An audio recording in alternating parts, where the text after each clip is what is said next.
14वीं JPSC परीक्षा रद्द करने और जेएसएससी सीजीएल एग्जामिनेशन रद्द करने की मांग को लेकर आज 21वें दिन भी छात्रों का प्रोटेस्ट लगातार जारी है। तो वहीं सीआईडी दूसरे तरफ लगातार कार्रवाई कर रही है और अब तक 20 लोगों की गिरफ्तारी हो चुकी है। हम अभी मौजूद हैं रांची के नामकुम इलाके में और आपको एक तस्वीर दिखाने की कोशिश करेंगे। देखिए, ये अभय तिवारी का घर है, जहां वो अपने परिवार के साथ यहाँ पर रहते हैं और जो जानकारी मिली है उसके मुताबिक सीआईडी ने शिकंजा कसते हुए इनको गिरफ्तार कर लिया है और इनसे पूछताछ हुई है। उसमें कई खुलासे हुए हैं।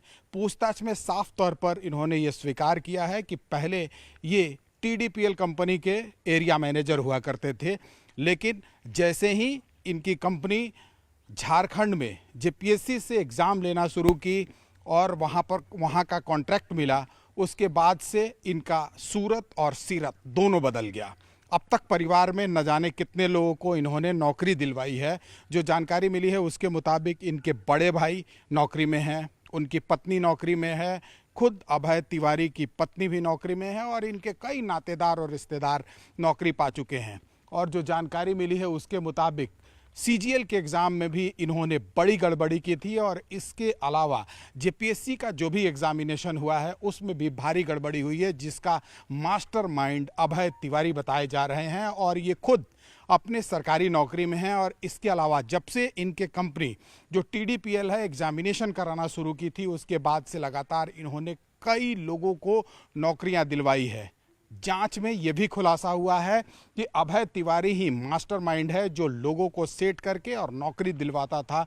और उसके बाद इसी के निशानदेही पर कई लोगों की गिरफ्तारियां भी हो चुकी है। एक बार फिर से आपको ये घर दिखाने की कोशिश करेंगे जहां अभय तिवारी अपने परिवार के साथ रहता है। हालांकि परिवार के लोग अभी बात करने से इनकार कर रहे हैं, लेकिन जो अब तक पूछताछ में बातें सामने आई है वो साफ तौर पर दिखा रहा है कि अभय तिवारी ही वो मास्टरमाइंड है जो सेटिंग के जरिए नौकरी दिलवाता था, खुद भी नौकरी कर रहा था, परिवार और नातेदार रिश्तेदार कई लोगों को नौकरी दिलवा चुका है। और कई ऐसे लोग हैं जो जांच के रडार पर भी हैं। जो जानकारी मिली है उसके मुताबिक सीआईडी जांच में तकरीबन 400 लोग रडार पर आए हैं जिनसे पूछताछ हो सकती है। कई लोगों को सीआईडी ने नोटिस भी दिया है और इसके अलावा अभय तिवारी से पूछताछ भी हो रही है।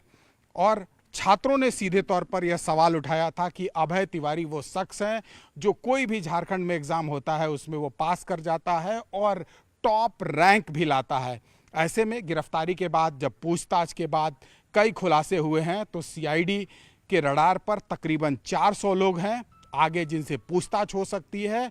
और ये माना जा रहा है कि टीडीपीएल कंपनी के साथ मिलकर अभय तिवारी बड़ा साजिश रचा था, जो मनोज तिवारी के नाम से प्राइवेट नौकरी कर रहा था और अभय तिवारी के नाम से खुद सरकारी नौकरी कर रहा था। हालांकि जांच जैसे जैसे आगे बढ़ रही है, एक के बाद एक नए खुलासे हो रहे हैं, तो वहीं दूसरी तरफ छात्र लगातार आंदोलन कर रहे हैं। आज 21वां दिन है और छात्र यह चाहते हैं कि सरकार 14वीं जेपीएससी परीक्षा रद्द करे और साथ ही जेएसएससी सीजीएल का जो एग्ज़ाम हुआ था उसको भी रद्द किया जाए और इस पूरे मामले की जांच सीबीआई करे तो दूध का दूध और पानी का पानी साफ हो पाएगा। कैमरामैन चंदन के साथ चंद्रमोहन कुमार, रांची, न्यूज़ 18 इंडिया।